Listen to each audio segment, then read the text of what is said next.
La Tecnologería, con Pablo Trinidad y Fran Blanco.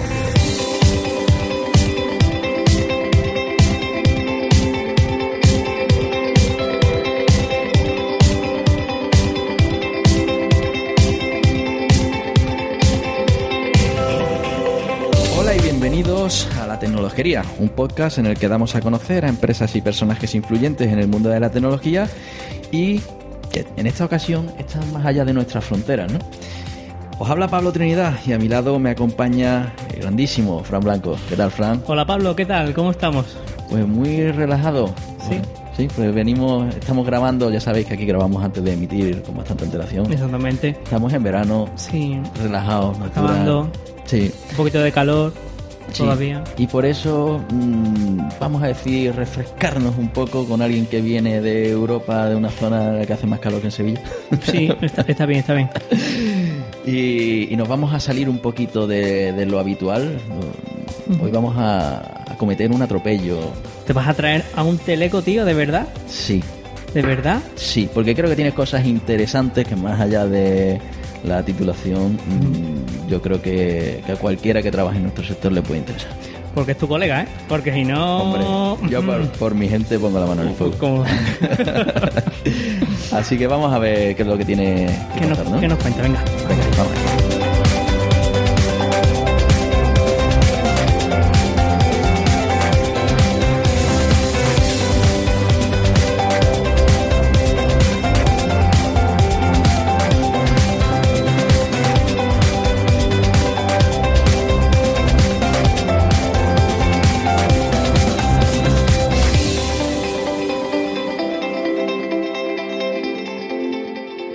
En este episodio nos damos de nuevo otra vuelta por Europa y nos vamos a ir nos vamos a hacer que Zurich venga hasta aquí.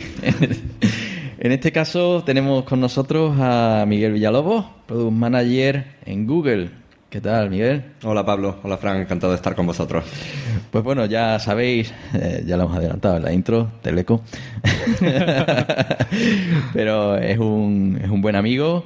Estudiamos juntos en el Colegio Mayor, así que bueno, eso entraremos en detalle dentro de un rato.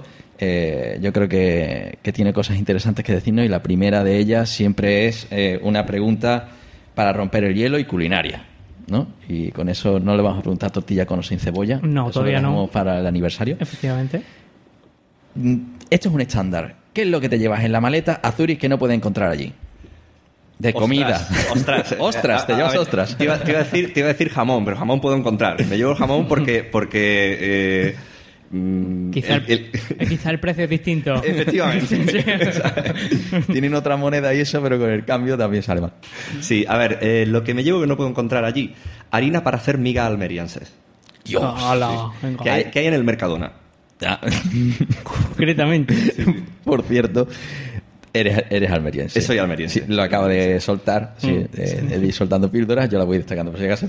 El paquete completo. Teleco, almeriense.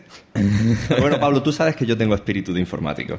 Sí, es verdad. Yo por eso lo traía, porque sé que en realidad se equivocó estudiando. Claro. Bueno, ya que sabemos... Migas, nada más, solo migas. Con eso tienes tú para salir al campo y darte unas cuantas vueltas. Es que las migas llenan mucho, tío. Sí, por eso.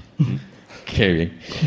Bueno, pues vamos ya a meternos un poquito en la historia de por qué este personaje Vamos es a meternos interesante, en ¿no? manteca. En manteca colorada. Bueno, manteca. Lo mejor para el verano. Bueno, Miguel, no hace falta explicar más o menos qué es Google, ¿no? Porque yo creo que todos más o menos conocemos. Y si no, pues oye, háztelo mirar. Busca en Google.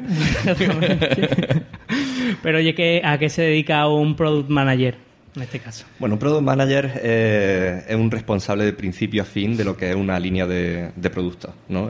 Podemos identificar varias áreas, ¿no? Desde la visión y la idea, la investigación, comprobación de hipótesis, investigación tanto de tecnología como de mercado. Después hay una fase normalmente de implementación y ejecución y después una fase de lanzamiento y de lo que se llama landing o aterrizaje del producto. Bueno, el Product Manager no está necesariamente vinculado en cuanto a sus tareas a ninguna de estas etapas, pero es el responsable de que todas esas fases se lleven a cabo correctamente, ¿no? A través de la coordinación de equipos, a través de la identificación de recursos que puedan participar en el proyecto, etcétera.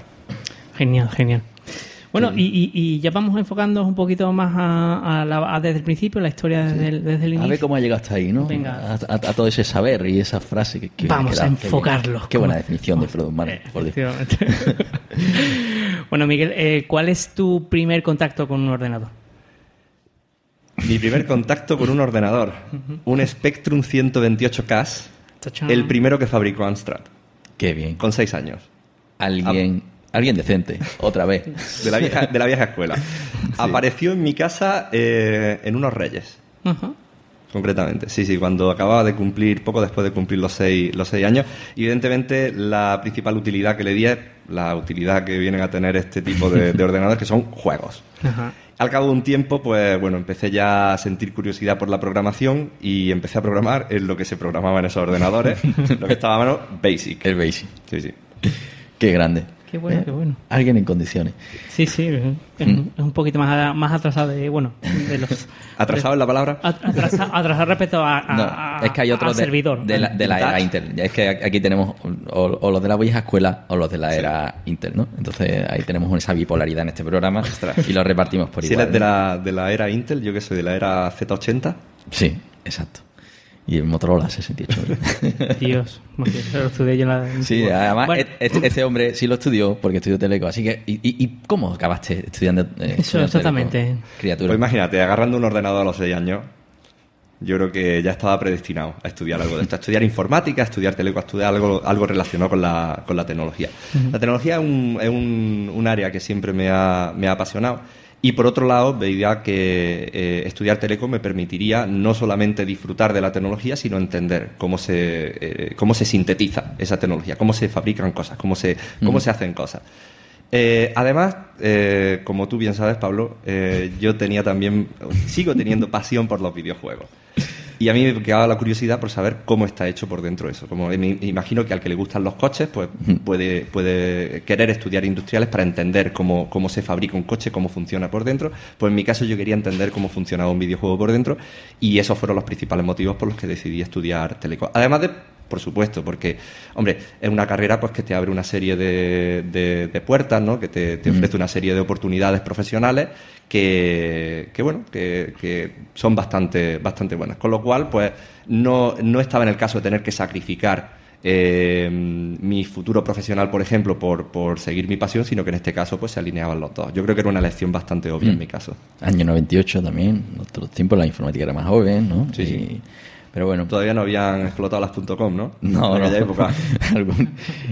Vamos, ¿tuviste internet en aquella época antes de entrar en la carrera o no? Yo sí. Tenía internet. Ya de sabía. Los poquitos que tenía internet en casa. Sí. Que iba por la línea telefónica y hacía un ruido infernal. Sí. Con el 56K, 33,6. Sí. 33 la mitad. Y me costó la vida encontrarlo en vez del de 28. Uh-huh. Así que sí. Una época interesante. En la que la web estaba en pañales, todavía... Claro. Era bonito.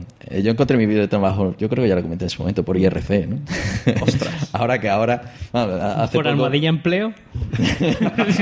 No, pero era tema de videojuegos. Entonces tenía un canal de videojuegos, el canal DIF, el entorno de desarrollo de videojuegos que se hizo en España, ¿no? Y ahora se considera la Deep Web, el IRC. Sí. Es curioso, sigue activo, sí. Pero bueno, eso son historias de abuelo cebolleta. Ahí está. Sí. Bueno, vamos a seguir hablando de los estudios, anda. ¿Qué digo yo, Miguel? Que digo que durante tus estudios en este caso de Teleco en Sevilla, ¿hiciste algo aparte, yo qué sé, aparte de estudiar? Jugar a fútbol, Juan Pablo. Muchísimo. Te malcrió. Sí, porque aquí tenemos que decir por qué nos conocemos, ¿no? Sí, bueno, sí, nos conocemos porque coincidimos en el Colegio Mayor, ¿vale? Sí. Al lado, y entonces, bueno, evidentemente, pues ahí... eso hace hermandad. Sí, hace muchas horas juntos, comiendo, jugando al fútbol, evidentemente, compartiendo conocimientos, vicios, y bueno, sí. Virtudes. Venga, sí, todo eso. Pero aquí sí, digamos, este personaje sí que yo sé por qué tiro por Teleco, porque a él le gustaba el hardware, ¿no? Le gustaba tanto el hardware que lo llevaba colgado. Sí, Ajá. alguien que duerme con una pieza de hardware en lo alto. Cuéntanoslo, por favor. ¿Qué es lo que un product manager de Google tenía? Tú lo cuentas mejor que yo. No, resulta que poco antes de entrar en la universidad, por circunstancias de la vida, tuvimos que ampliar la RAM del ordenador que teníamos en casa, ¿no? Y cuando mi padre sacó el chip, la tarjeta SIM, entonces. Sí, de 1 mega, y la reemplazó por las de 4 megas. Yo le dije, oye, déjamela, que a mí me gustan estas cosas y tal. Y estas tarjetitas tenían, en aquella época, no sé por qué, tenían un agujerito. Y dije, yo, ostras, por aquí entra un hilo, perfectamente, ¿sabes? Y se me ocurrió, pues, pasar un hilo por ahí y colgármelo al cuello. Hay gente que lleva un Cristo, yo ahora llevo un Indalo, que es el símbolo de mi tierra, pero en aquel entonces llevaba aquello en lo que creía, ¿no? Que era el hardware. 1 mega colgado. Qué bueno. Y de ahí que su mote era el mega, ¿vale? Evidentemente. Y por eso, si escucháis en este programa que suelto mega de repente, pues ya sabéis de dónde viene, ¿no? Yo encantado, porque sé que lo dices con mucho cariño. Sí, evidentemente no era algo ofensivo, era formaba parte, a él le encantaba su mega, lo acariciaba. Claro. Me habéis preguntado que qué otras cosas hacía en la universidad, ¿no? A ver, me pasó algo bastante curioso, ¿no? Porque yo iba con la idea de formarme técnicamente. Pero muy pronto me di cuenta de que a mí me estaban enseñando a hacer cosas, a fabricar cosas con mis propias manos, a diseñar cosas, pero no estaba aprendiendo qué era lo que había que hacer. No estaba aprendiendo a tomar la decisión sobre por qué no hacemos este dispositivo en vez de este otro, por qué no hacemos este software en vez de este otro. Entonces, sentí curiosidad por saber quién toma esas decisiones, y me di cuenta de que se tomaban desde el punto de vista de la administración de empresas, el marketing, etcétera. Entonces, empecé a formarme en esos campos. Empecé a formarme en marketing, en administración de empresas. Bastante pronto, en segundo de carrera, estaba simultaneando los estudios de ingeniería con cursos sobre mercado, marketing, administración de empresas y todo este tipo de campos, como he comentado. Muy bien. Sí. Y no, es que estaba aquí revisando. Claro, es que vamos avanzando Claro, un poquito en la historia. Sí, porque este hombre tiene tantísimas cosas por aquí. Sí que evidentemente tú buscaste ahí ese híbrido, ese interés por saber esas decisiones empresariales, ¿no? Que ahí sí que compartíamos esa misma inquietud durante nuestros estudios, cada uno de distintas maneras, ¿no? Pero bueno, al final entraste, digamos, dentro del embudo del mercado laboral relativamente pronto. Pero antes creo que te fuiste de Erasmus, ¿no? Sí, estuve de Erasmus en Bélgica. En Lovaina, ¿no era? En Lovaina. ¿La conocéis, esa ciudad? Yo la conocí por tu culpa. Sí, una ciudad fascinante. Sí. Para que hagáis una idea, es una ciudad de unos 20.000 habitantes. O sea, pequeñita. Allí no hay nada, seguramente es muy aburrido. Tiene una universidad con más de 20.000 estudiantes Muy bien. y ninguno es de la ciudad.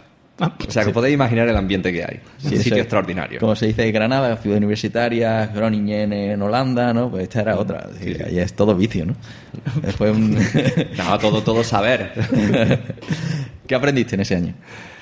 Pues curioso, porque a mí siempre me ha parecido que la formación en España es de un nivel extraordinario. O sea, yo a veces se comenta, no, es que es muy teórica, también me parece la base teórica es esencial, ¿no?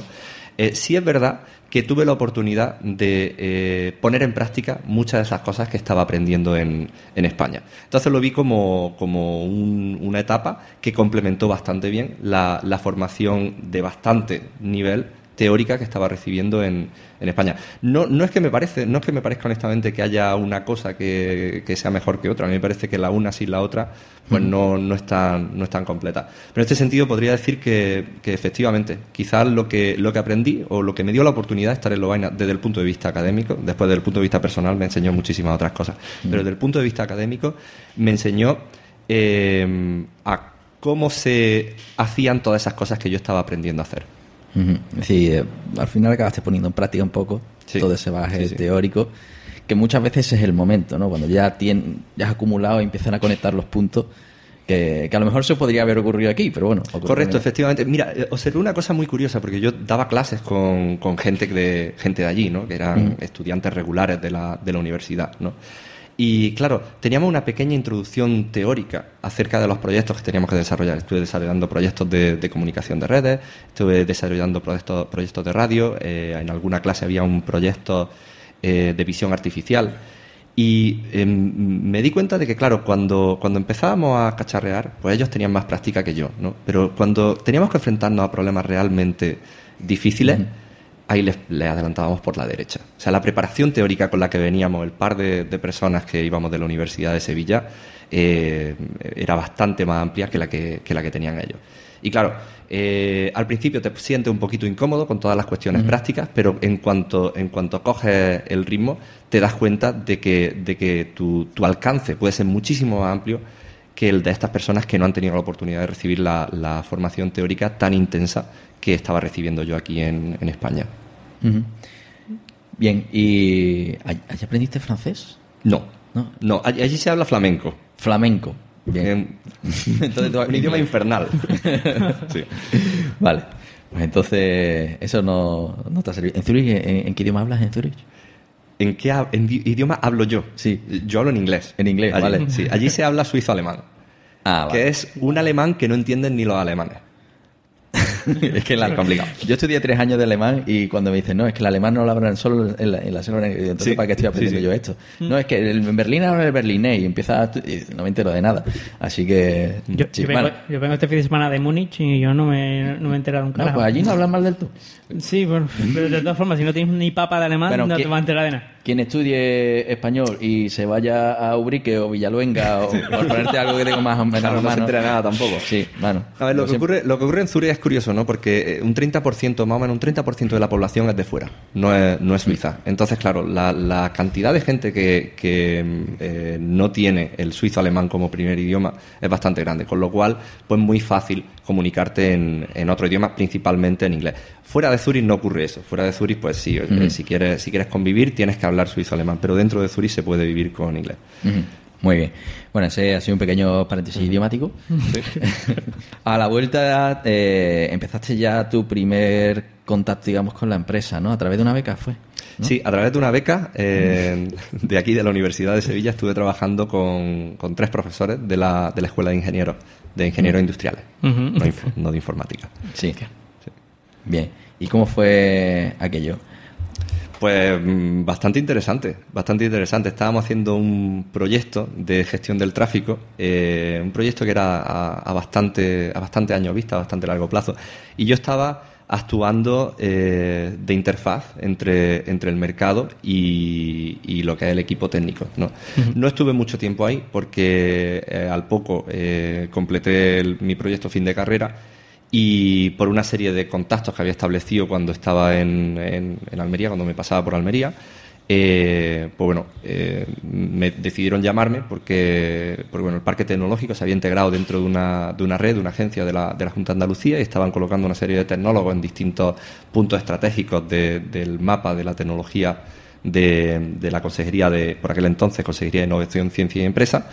Y me pareció una oportunidad interesante, ¿no? Entonces, la verdad es que en esta empresa me gustó mucho la experiencia de trabajar en esta startup en Sevilla, pero no tuve la oportunidad de estar mucho tiempo. Entonces no se llamaba startup, ¿verdad? No, entonces aquello no existía. Se decía, sí, hemos montado una empresa. Eso es, efectivamente. Qué tiempo. Entonces, bueno, de repente acabas trabajando para la administración pública, ¿no? ¿Y cómo se acaba de la administración pública en Google, no? Estuviste 3 años por allí, ¿no? Sí, estuve 3 años trabajando en Almería, desde el Parque Tecnológico. Una experiencia genial. A ver, yo en aquel entonces había varias empresas que me habían ofrecido trabajar con ellos, siempre en el entorno local. A mí personalmente, esto de tener la oportunidad de contribuir a mi tierra, a mi gente, a mi comunidad, es algo que me llena. No digo que sea lo que todo el mundo tiene que hacer, pero a mí personalmente me llena. Hay otra gente a la que le llenan otro tipo de cosas, hay gente a la que le llena viajar, le llena vivir en extranjero. A mí me llena trabajar con y trabajar para mi gente, ¿no? Para mi comunidad. Entonces busqué oportunidades en el entorno local y tenía varias ofertas para trabajar concretamente en Sevilla. Podía haber continuado trabajando en la startup esta en la que estaba tenían varias oportunidades en Almería. y podía haber seguido trabajando en la empresa esta de Sevilla. Y de las oportunidades que tenía, casi todas tenían un perfil bastante técnico. Yo venía de haber terminado Teleco, entonces pues la salida más natural. Pero esta concretamente de la Junta de Andalucía implicaba acercar a pequeñas y medianas empresas del entorno local o regional, acercarlas a los recursos para la investigación, el desarrollo y la innovación que estaba ofreciendo la Junta de Andalucía, ¿no? Y el día a día del trabajo pues consistía en hablar con empresarios, con políticos, con técnicos, con investigadores y bueno, ayudarles a alinearse para desarrollar proyectos. A mí me pareció que viniendo de un perfil bastante técnico era una muy buena oportunidad de aprender de gente que tenía un perfil totalmente distinto. O sea, el tener una conversación con un político y ver cómo ve él el tema de la integración universidad-empresa o cómo ve las cuestiones de desarrollo económico, pues era bastante enriquecedor, porque hasta ahora yo esas cosas las había hablado con gente que tenía un perfil muy similar al mío y lo veía de una forma muy, muy parecida a la que tenía yo. Uh-huh. Bien, y entonces, de repente, ¿por qué te vas de ahí? A ver, yo allí, como hemos comentado, estuve 3 años, me fue bastante bien. Al poco tiempo estaba dirigiendo un proyecto con unas 50, 60 personas. Recuerdo que pasamos por una serie de dificultades, ¿no? De típicos proyectos que dices, no sabemos cómo vamos a hacer que esto funcione. Y resulta que varios de ellos, al cabo de poco tiempo, yo los cogí al cabo de poco tiempo, pues de alguna u otra forma funcionaba. Quizás en mi inocencia, pues hacía cosas que no parecían tan obvias o tan razonables, ¿no? Pero al final, pues bueno, de alguna u otra forma aquello iba hacia adelante, aquello funcionaba. Y al cabo de un tiempo me di cuenta de que mi capacidad para seguir teniendo un impacto en mi comunidad estaba limitada. Estaba limitada por mi experiencia, tenía 2 años de experiencia, 3 años de experiencia, estaba limitada por mi bagaje, porque yo había trabajado en una pequeña agencia de la administración pública, también porque había solo trabajado en el entorno local.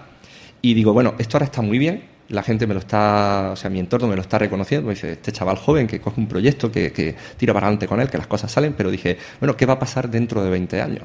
Porque yo aquí veo que soy yo el que está solucionando los problemas. No veo que haya un entorno que me pueda formar, que me pueda permitir crecer, y ahora mismo esto está muy bien porque el scope del trabajo que tengo es limitado, pero si en algún momento dado este scope crece, no sé si voy a ser capaz de hacer lo correcto. Y estamos hablando de proyectos de desarrollo económico, desarrollo tecnológico, que al final tienen un impacto en creación de empleo, tienen un impacto en el bienestar de tu entorno, de tu comunidad. Y evidentemente pues yo quería hacer esas cosas bien. Entonces, viendo esa situación, dije, bueno, yo tengo que elaborar un plan de crecimiento. A mí me gusta mucho la historia clásica. Esto no sé si lo llegamos a compartir cuando estábamos en la universidad, Pablo, pero me gusta mucho la historia clásica, concretamente la griega y la romana. Y los romanos tenían una cosa que llamaban el cursus honorum, que era el camino que debían seguir la élite romana para formarse como administradores de Roma, ¿no? Entonces ellos empezaban asumiendo puestos pequeños en la administración local. En un momento dado se iban a las provincias lejanas al centro del imperio, a Roma, para dirigir ejércitos, ¿no? Y administrar esas provincias, y después volvían con toda esa experiencia y empezaban a ocupar cargos más altos hasta, bueno, aquellos que llegaban a cónsul, pues si su talento y sus habilidades se lo permitían. Entonces yo me planteé, oye, yo tengo que diseñar mi cursus honorum, yo tengo que diseñar mi plan de crecimiento. Yo ya he ejercido en el entorno local, yo tengo que salir al extranjero, tengo que trabajar en el sector privado, tengo que ir a formarme, y quería formarme por una serie de universidades en Estados Unidos, tengo que seguir mi carrera trabajando en el ámbito de la tecnología fuera de España, para así en algún momento dado poder venir con toda esa experiencia, con todo ese bagaje, de vuelta a Almería, Andalucía, a España por extensión, y poder aplicarlo, para así poder tener un impacto en mi comunidad, ¿no? ¿Y qué hiciste entonces? Para... O sea, no nos dejes pues ahí con la cosita. Ese es el problema ahora. ¿Cuál es la solución? Lo que se viene a hacer en esos casos, que es echar currículum. Esa es la parte un poco glamurosa, ¿no? Sí. A ver, hubo ahí un punto de inflexión, algo particular que me hizo trazar ese camino, concretar ese camino. Y es que tuve la suerte de, trabajando desde la Junta de Andalucía, coincidir con 3 personas en ámbitos, en contextos totalmente distintos, Y me gustó mucho trabajar con estas 3 personas. Me gustó cómo se orientaban a la solución de los retos que tenían por delante, cómo afrontaban los proyectos. Me gustó su sentido de la integridad, su sentido de la ética. Y dije, yo quiero ser como estas personas, quiero ser parte de este grupo, ¿no? Y pensé, oye, ¿qué es lo que tienen en común estas personas? Y vi 2 de ellos habían trabajado en grandes corporaciones, uno de ellos no. Un par de ellos habían trabajado en el extranjero, el otro no. Dije, bueno, estos no son los puntos que tienen en común. ¿Dónde se unen los caminos de esta gente? Y vi que se unían concretamente en la escuela de negocios del MIT. Entonces yo dije, a ver, normalmente la gente elige una escuela de negocios porque le gusta la escuela. Yo me planteé, voy a elegir una escuela porque me gusta la comunidad de antiguos alumnos. Yo quiero pertenecer a este grupo y creo que para pertenecer a este grupo lo que tengo que hacer es pasar por ahí. Entonces tracé ese camino para, en algún momento dado, tener la oportunidad de acercarme al MIT y estudiar un MBA en su escuela de negocios. Claro, esta es la parte en la que traza el camino. Después esta es la parte en la que dan los pasos. Después de estar trabajando en Almería para la administración, tuve la oportunidad de venirme aquí a Sevilla para ejercer de Product Manager en una mediana empresa. Y bueno, tuve una experiencia fascinante, pero gracias al entorno en el que desarrollaba mi trabajo en esta empresa, pude entrar en contacto con gente que trabajaba en grandes empresas de tecnología. Nosotros teníamos un proyecto con Sun Microsystems, en aquel entonces, de cursos de formación en Java. Estábamos iniciando un proyecto con Microsoft y yo, además, inicié los contactos con Oracle para desarrollar una serie de proyectos de formación en administración de redes. A través de mis contactos en Oracle, me surgió la oportunidad de unirme a la empresa en la sede que tienen en Dublín, que en aquel entonces era una sede de venta, sigue siendo una sede de venta, en aquel entonces era la principal que había en Europa. Ahora mismo se divide ese honor con la que hay en Málaga, pero en aquel entonces, como digo, servía a la mayoría de países de Europa en cuestiones de ventas, ¿no? Entonces me ofrecieron la oportunidad de irme para allá. Yo pensé, estoy muy bien donde estoy, pero yo ya había trazado este camino y quería ir al MIT. Y dije, mira, seguramente necesite avalar mis logros con una serie de entidades detrás, con una serie de sellos que puedan confirmar que son de la envergadura que merece una solicitud de admisión en el MIT, ¿no? Estamos hablando de Oracle, en aquel entonces la líder mundial en licencias de tecnología, y bueno, estábamos hablando de un sitio también donde había un plan de carrera que, si hacía las cosas correctas, podía seguirlo, y eso de alguna u otra forma pues podía darme la experiencia con las que podía presentar mi carta de presentación, mi carta de admisión al MIT, ¿no? Entonces decidí incorporarme a este proyecto en Oracle. Porque, bueno, ¿cuáles son los requisitos, digamos, para entrar en este MBA del MIT? A ver, ¿cómo te lo explico? ¿Vosotros habéis leído las 12 pruebas de Asterix? Pues son 14. Pues sí, efectivamente. No, la verdad es que es un proceso complicado. O sea, hay que partir de la base de entender que estas escuelas tienen la posibilidad de elegir quién estudia en ella y quién no. Después, por otro lado, tienen una serie de objetivos estratégicos muy claros, ¿no? Ellos se basan en cuestiones como quieren que la gente que pase por allí y salga de allí sea gente que tenga un impacto después, ¿no? Y tenga un impacto de una determinada forma, ¿no? El MIT, por ejemplo, se caracteriza porque se centra en el ámbito de la tecnología, en el ámbito de la innovación. Después tiene una cultura particular. La gente, por ejemplo, una cosa que me gustó mucho del MIT, fui a visitarlo antes de solicitar la admisión. Y recuerdo estar andando por los pasillos y decir, esto se parece al instituto de mi pueblo. No tiene ningún tipo de decoración recargada, todo muy simple, los tablones, las paredes normales, la gente normal, gente andando en zapatillas, pantalón corto, los profesores, oye, te paraba a preguntarle a alguno cualquier cosa, ese tío podía haber ganado un premio Nobel, por ejemplo, y son gente que se para, habla contigo un rato, tal, normal, muy, muy llano, ¿no? Entonces, teniendo en cuenta todo este tipo de particularidades, eso es lo que ellos observan cuando un candidato solicita la admisión. Después, el proceso de admisión pues tiene varios grandes bloques, ¿no? Por un lado está lo que llamaríamos la esfera académica, ¿no? Es decir, o sea, aquí se viene a aprender, se viene a estudiar cómo de bueno eres como estudiante. Evidentemente, pues se espera que tenga un buen expediente académico, se espera que tenga unas buenas notas, que haya estudiado en universidades que sean exigentes.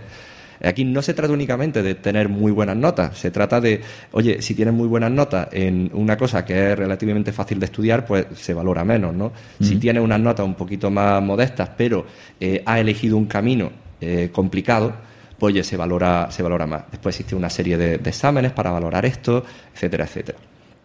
Después tenemos la esfera de la trayectoria, ¿no? O sea, ellos hacen la pregunta de por qué en tu plan de desarrollo, tu plan de carrera, por qué tienes que pasar por aquí.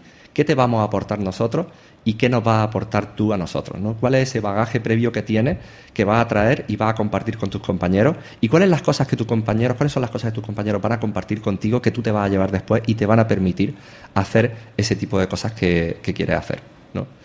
Y después tenemos el ámbito del fit, ¿no? De encajar en la cultura. Como he dicho, el MIT concretamente, una cultura muy, muy llana, en la que, bueno, se fomenta la colaboración. Después, por otro lado, como he comentado, estas escuelas pretenden que la gente que pase por allí, o esperan que la gente que pase por allí después proyecte lo que han aprendido y tengan un impacto positivo en su entorno. Desde ese punto de vista, pues evidentemente miran que la gente tenga esas aspiraciones, ¿no? Que tenga esa ambición de no simplemente, oye, mira, yo lo que voy buscando es un buen trabajo, es ascender en mi carrera, sino no, por encima de eso, para mí lo que cuenta, o sea, soy capaz de sacrificar parte de mi bienestar, parte de mi desarrollo de carrera por tener un impacto positivo en este ámbito que es el que me importa, o en mi región, en mi comunidad o en esta industria. Muy bien. Es muy interesante. Y entonces, después de todas esas... Casi os quedáis dormidos, ¿eh? No. Es interesante, porque además nunca hemos hablado del MIT, ¿no? No. Sobre todo alguien que haya entrado por derecho, ¿no? Sí. Y entonces, digamos que, bueno, ya lo que es el plan de carrera, digamos, si lo habías trabajado previamente, con lo cual no tenías que inventarte ningún tipo de excusa, ¿no? Bueno, lo decorarías, ¿no? A ver, es complicado porque estamos muy lejos de estas universidades. Yo en un principio, en mi inocencia, dije, bueno, el MIT, y he conocido a 3 tíos que han estudiado allí, ¿no? Y yo creo que puedo también. Esto simplemente es, o sea, a mí me fue bien en la carrera, me ha ido bien en el trabajo, o sea, voy a entrar por derecho.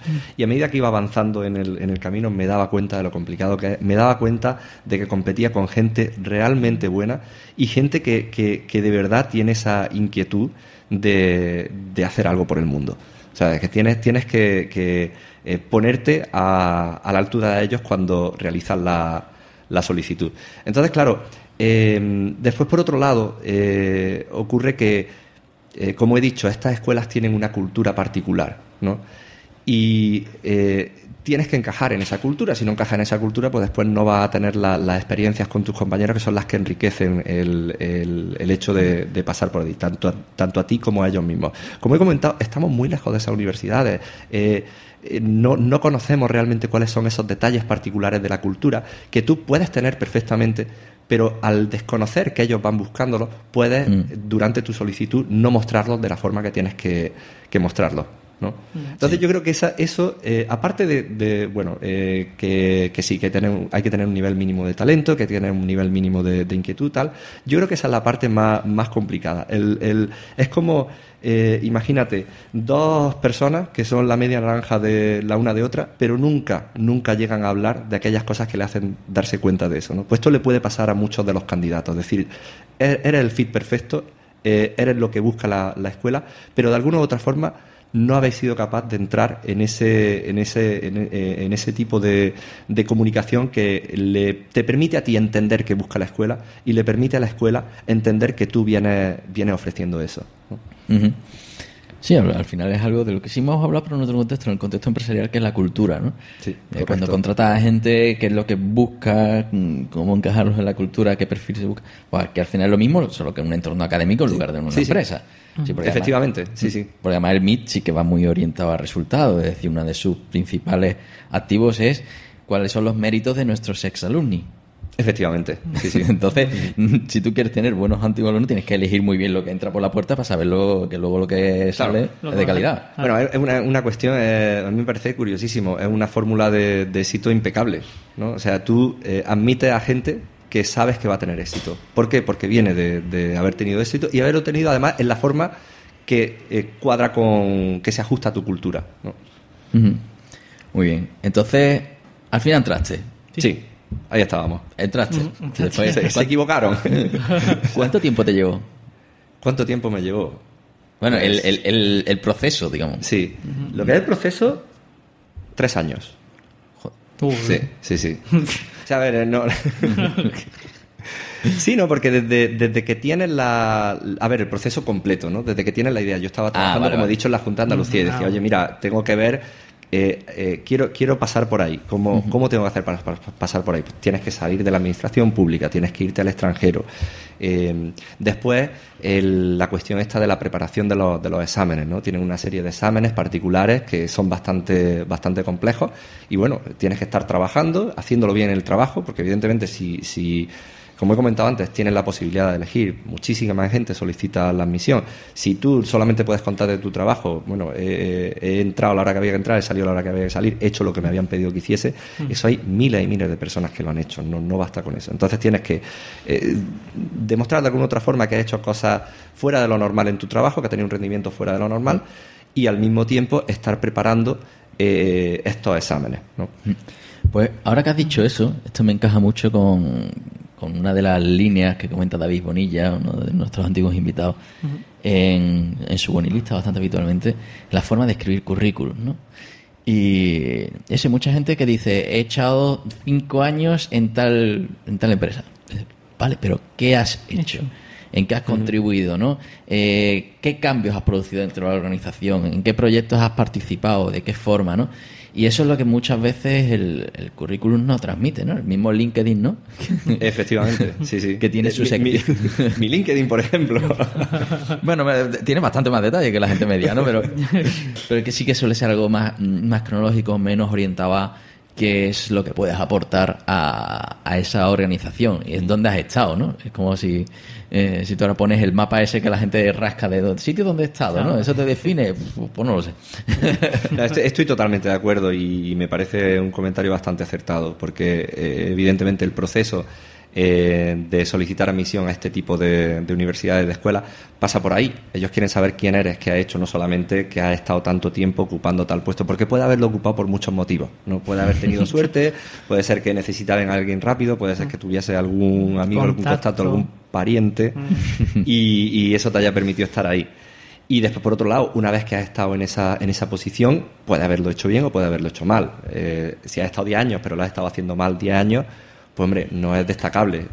Quizás es más interesante que hayas estado 2 años nada más, pero en esos 2 años hayas conseguido acabar una serie o lanzar una serie de proyectos e impulsar una serie de cambios. O sea, estoy totalmente de acuerdo y es algo que lo veo de cerca porque evidentemente sigo en contacto con bastante gente aquí en España. Muchas veces pues me piden que le eche un vistazo a algún currículum, alguna solicitud y tal, y es una cosa que veo bastante. Y honestamente a mí me preocupa que todavía no hayamos desarrollado esa cultura de que lo importante es qué has hecho en los sitios, sino cuánto tiempo has estado, en lugar de cuánto tiempo has estado calentando la silla.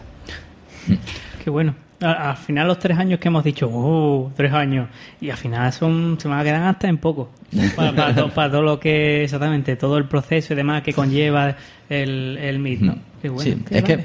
que el otro día lo estaba comentando con un amigo y muchas veces cuando miras a las personas de éxito, ¿no?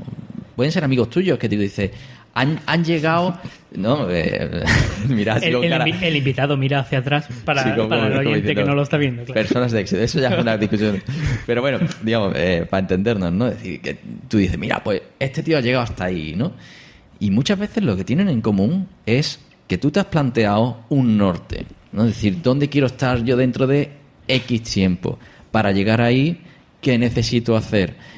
Y voy a hacerlo, ¿no? Sí. Y esa satisfacción de coger y decir, he cumplido un plan, tú mismo, cuando eres el que lo ejecuta. Y si lo tienes en papel, mucho mejor, porque vas a ese papel, rescatas y dices, ostras, tío, que lo que estoy haciendo ahora, que ya lo había pensado, es verdad, que ¿no? Y que lo tenía, y esa satisfacción, que las cosas realmente no ocurren por casualidad. Tú no entras en el MIT porque de repente alguien, bueno, a lo mejor si tiene mucho dinero, muchas influencias y demás, ¿no? En el MIT concretamente, no. Ni No, con ¿no? dinero ni con influencia. O sea, todo el mundo que está allí, y es una cosa de la que Claro. se enorgullece la universidad, está por pleno derecho. Porque han entrado a trabajar. Sí.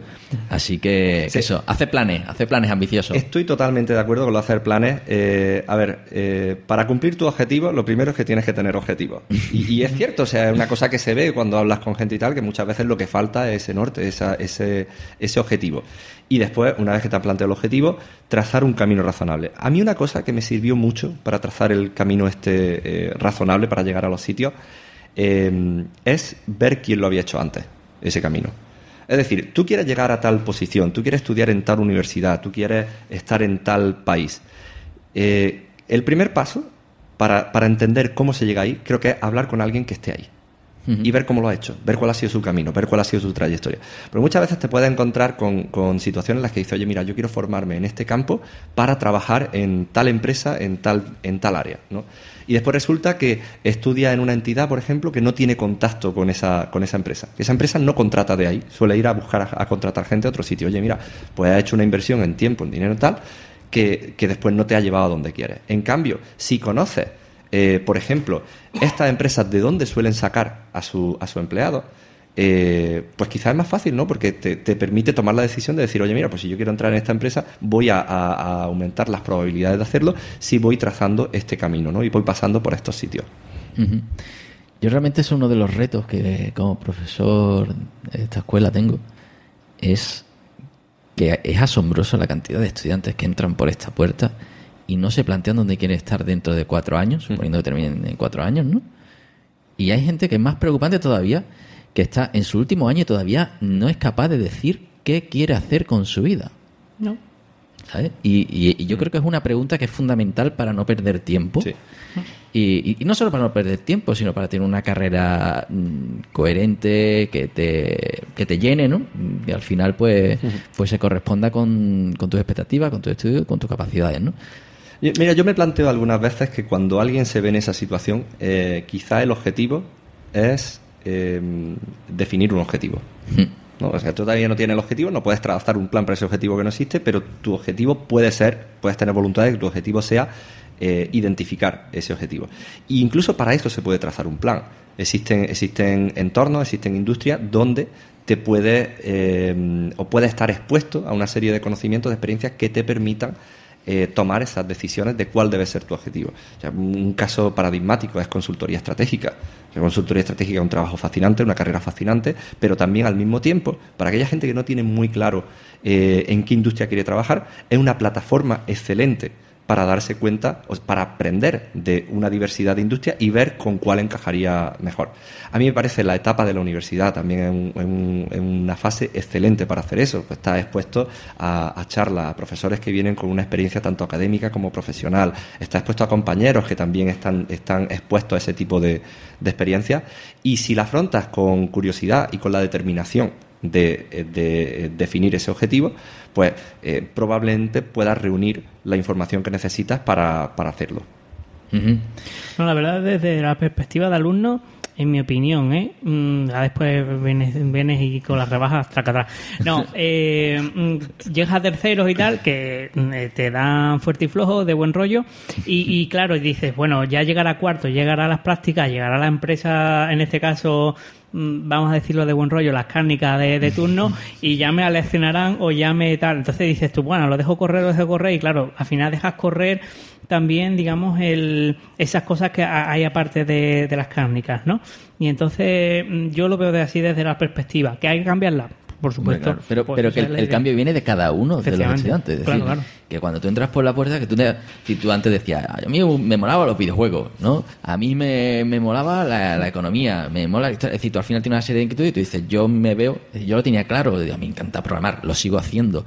Lo veréis por la web de tecnología, la de horas que he hecho yo haciendo el monger ahí, ¿no? Pero yo no me veía con 40 años programando, ¿no? Y entonces, oye, sí me gusta, pero ¿qué puedo hacer para para, digamos, definir un perfil personal que sea valioso con 40 años en el que no esté la programación, ¿no? Y entonces eso marca, en cierta forma, pues mi carrera. Y así todos, yo creo que más o menos todos tenemos unos ciertos nortes, pero y hay que planteárselo, y hay que ser ambicioso, que luego que llegas, que no, que lo redefinen, ¿no? Pero, por ejemplo, socialmente consideramos un fracaso que alguien entre en una carrera y al año se cambia a otra. Y para mí es todo lo contrario. A mí me parece, hecho con cabeza, me parece un acierto. Hombre, claro, cuanto antes lo haga, mejor. Claro, es decir, no, termina la carrera y ya luego si quieres... No, vamos a ver, dedícate a algo que realmente creas y demás, ¿no? Así que bueno, ese mensaje moral, toda esa moral que tenemos detrás de la moralina. Fran ha comentado algo que resuena en mi cabeza, esto de en ciertas etapas de tu vida esperar a que vengan las cárnicas o esperar a que te llamen de tal sitio tal. A ver, hay gente que vive a gusto, ¿no? Esperando a que le ocurran las cosas. Se dice que hay 3 tipos de personas, ¿no? Los que hacen que ocurran las cosas, los que le esperan a que ocurran las cosas y los que le ocurren las cosas y ni se enteran. Nosotros elegimos quién queremos ser. Y si queremos tener las riendas de nuestra vida, pues probablemente tengamos que elegir el primer camino. Me he acordado de una anécdota curiosa. Antes hemos hablado de cómo salí de la universidad y empecé a trabajar en la Junta de Andalucía. Voy a contar cómo llegó mi currículum al sitio que tenía que llegar y me llamaron por eso. Resulta que mi mujer estaba trabajando en el Instituto de Estudios de Cajamar, la caja de Almería, ¿no? Estaba haciendo unas prácticas allí. Y en la época de la Feria de Almería, pues salía a tomarse una cerveza en la Feria de Almería con sus jefes. Típico día que los compañeros de trabajo salen y me dicen: Miguel, vente. Porque así hablando con uno de mis jefes le he hablado de ti y tal. Y nada, pues le ha llamado la atención de que me ha preguntado por ti, le he dicho que estás fuera, tal, que estás en Sevilla. Le he comentado que eres teleco y me ha dicho: pues yo conozco otro teleco aquí en Almería. En Almería, en aquella época había muy pocos telecos, ¿no? Y dice: yo conozco otro teleco que hay aquí en Almería, ¿no? A lo mejor le interesa conocerse, ¿no? Por eso de la afinidad de la carrera y tal. Entonces, pues nada, yo fui, me tomé una cerveza con él, mi mujer me lo presentó, simplemente estábamos hablando de cosas normales, no hablamos de trabajo, tal. Él me preguntó: oye, ¿dónde estás? ¿Qué haces? ¿Qué te gusta? Tal, no sé qué, no sé cuánto. Nada, simplemente eso. Al cabo de un tiempo, mi mujer me llama y me dice: oye, que el jefe con el que hablaste, tal, me ha dicho que si te importa pasarle tu currículum, porque como no hay teleco aquí en Almería y él conoce a otro teleco, dice: pues le va a pasar tu currículum, ¿no? Pues por si en algún momento dado queréis conocerlo y tal. Y digo: bueno, pues le paso el currículum. Este señor, este otro teleco, resultaba que era el director general del Parque Tecnológico de Almería. Y como he comentado, se integraron en una agencia de la administración pública y necesitaban esta agencia tener tecnólogos en distintos puntos estratégicos del mapa tecnológico de Andalucía, incluyendo parques tecnológicos, y tenían que contratar a alguien. Claro. Y el tío siendo teleco y diciendo: oye, necesitamos a alguien con perfil técnico, en Almería hay poca gente, tal, me ha llegado este currículum de este otro tío que me fío, tal, voy a llamar al chaval este. Claro. Pues nada, nos conocimos, hablamos, hice las entrevistas que tuve que hacer y en un momento dado me dijeron: oye, mira, nos gustaría que te incorporase a nuestro proyecto. Claro, si te pones a mirar con perspectiva cómo ocurrió esto, pues ocurrió porque en un momento dado yo me fui a tomar una cerveza en la Feria de Almería con los jefes de mi mujer. Y evidentemente estuvimos hablando de cosas serias y cosas menos serias, pero estas oportunidades no ocurren si tú no tienes la voluntad de salir ese día y hablar con unos señores que no conoces de nada y que probablemente pues, son mayores que tú, son serios y tal. Si ese día me hubiese quedado en mi casa jugando a videojuegos, por ejemplo, pues todo este camino del que hemos hablado nunca hubiese ocurrido, porque empezó ahí.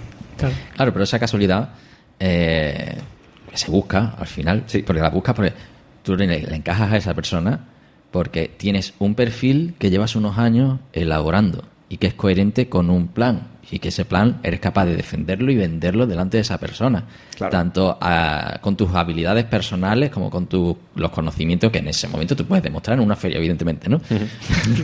Pero que es lo habitual. No, pero el punto en el que se inicia esa relación, ¿sabes? Después, evidentemente, hubo un proceso de selección, hubo unas entrevistas tal que son las que comprueban que todas esas expectativas que hay sobre ti existen.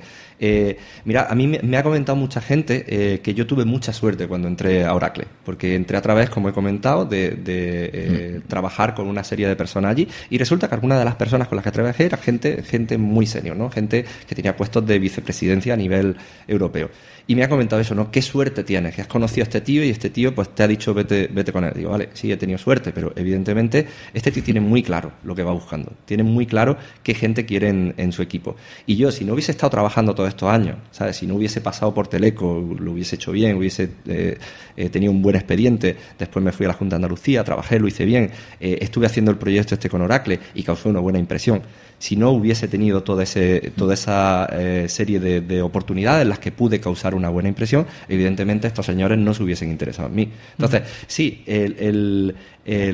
esa relación o ese hito que te permite entrar en ciertos sitios puede ser puntual, pero hay un trabajo detrás. Esto es como lo que le ocurre a los deportistas. Evidentemente, la medalla de oro olímpica se gana en un momento puntual, pero ese tío se ha tirado trabajando muchos años antes. Si no llega a prepararse, esa medalla no cae. Uh-huh. Muy bien. Entonces, digamos, ya por enlazarlo y seguir evolucionando, ¿cuáles son las casualidades que surgen para que luego del Meet des el salto a Google?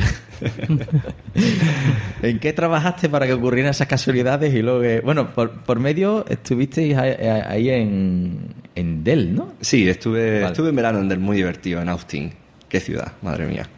Austin, Texas. Sí. Divertidísimo. Sí. Gente mecedora en la puerta de los ranchos, ¿no? No, es muy distinto al resto de Texas, ¿no? Es como una isla dentro de Texas, una ciudad muy abierta. De hecho, dicen que es la única ciudad netamente demócrata dentro de un estado totalmente republicano. Un sitio muy divertido, ¿no? Buen tiempo, buena comida, buena gente, además lleno de cosas por hacer, ¿sabes? Con una actividad no cultural, pero sí lúdica.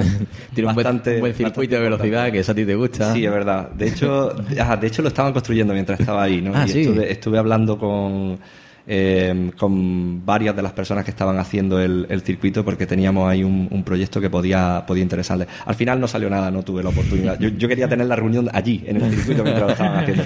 Al final no surgió la oportunidad, pero ahí lo estuvimos trabajando, ¿no? Uh-huh. ¿Y cómo acabas eso?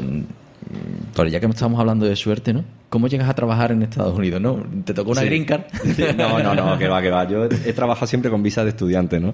Después he tenido otra visa, pero ya por las circunstancias de la vida, temas de mi propio plan de desarrollo, como he comentado antes, que era acercarme de vuelta a Europa, a España, estar más cerca de mi entorno, de mi comunidad. Uh-huh. En un momento dado decidimos volvernos, mi mujer y yo, también por cuestiones familiares.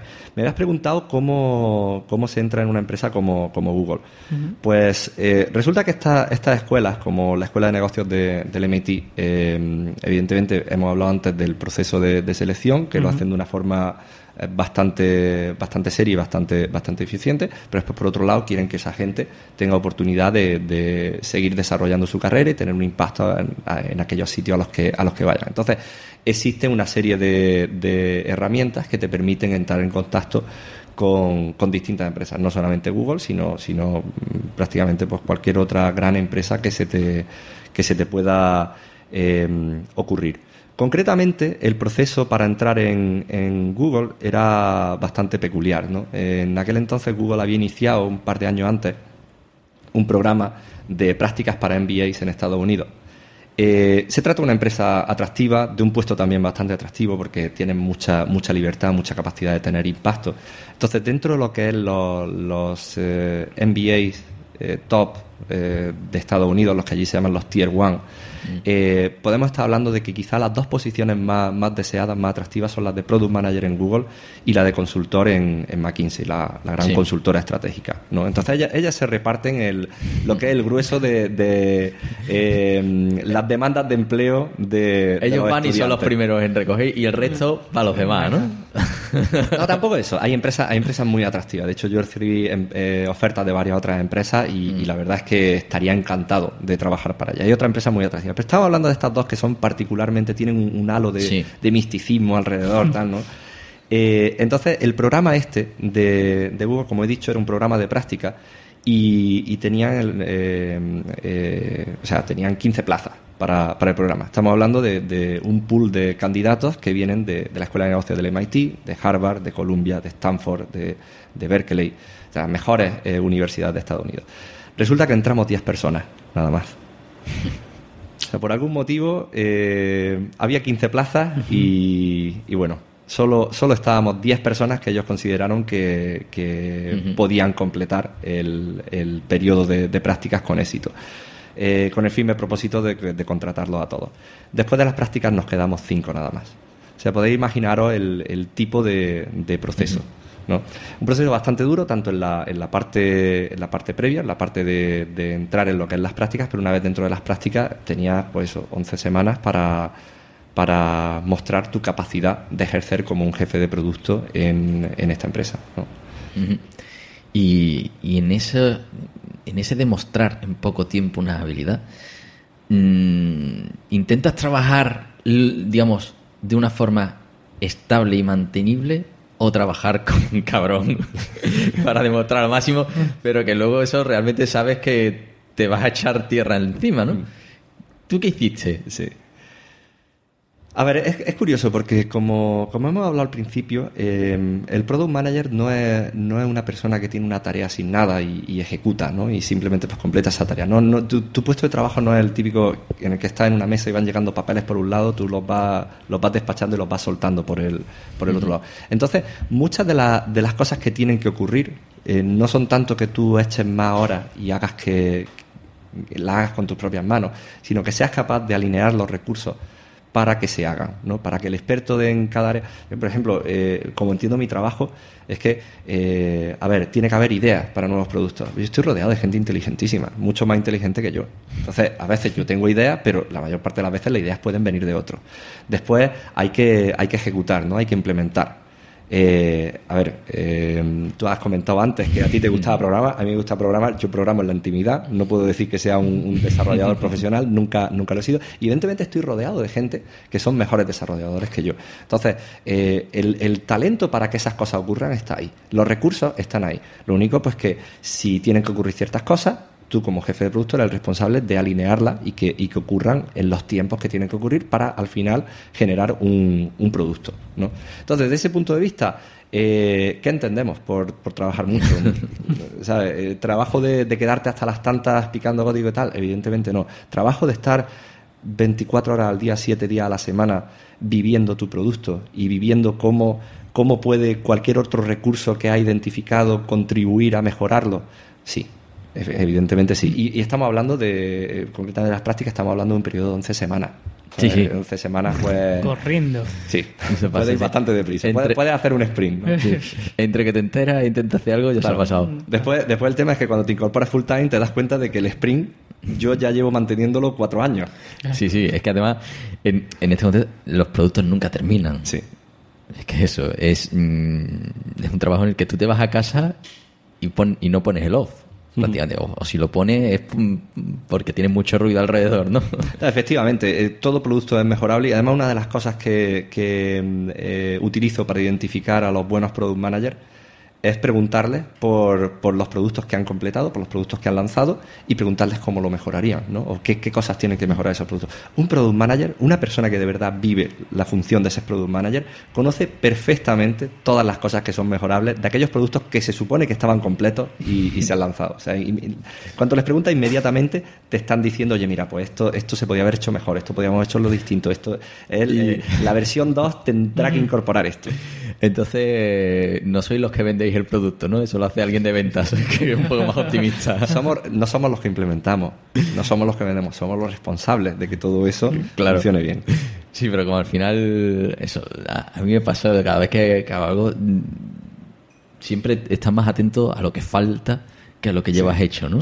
Y cuando tenías algo en mente, siempre hay algo más que mejorar, ¿no? Entonces, estás allí y cuando quieres enseñar el producto, que eso es una de las cosas que ocurre mucho en el mundo startup, ¿no? Que dice, oye, tío, saca la cabeza del agujero, no enseña que sí, que es una porquería, pero enséñalo, no vaya a ser que la porquería sea la idea, no la ejecución, ¿no? O que tengas que cambiar. Entonces, por eso esa perspectiva que uno tiene de su propio niño, cuando es perfeccionista, es negativa. Sí, se trata de un punto bastante interesante, ¿no? Evidentemente, cuando estás centrado en el diseño, la creación de tu producto, ves todas las cosas buenas y ves las cosas no tan buenas.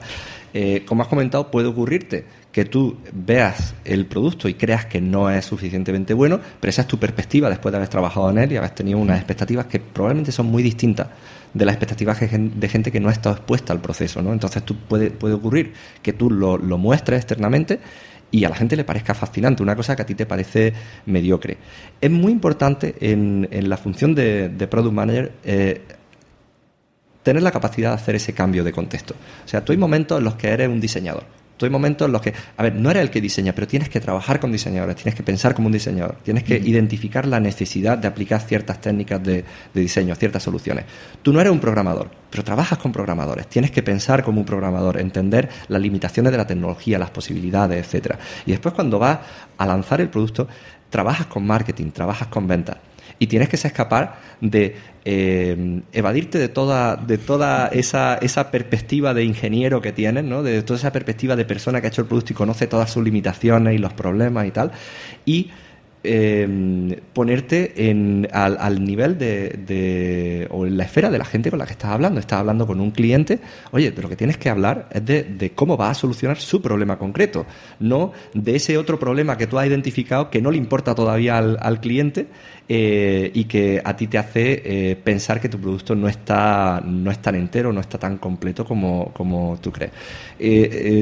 Como vengo comentando, en la función de jefe de producto me parece esencial tener esa capacidad de hacer un cambio de contexto y en cada fase, en cada momento, ser capaz de hablar el lenguaje de tu interlocutor, ¿no? Que una vez es un diseñador, otra vez es un técnico, otra vez es un cliente.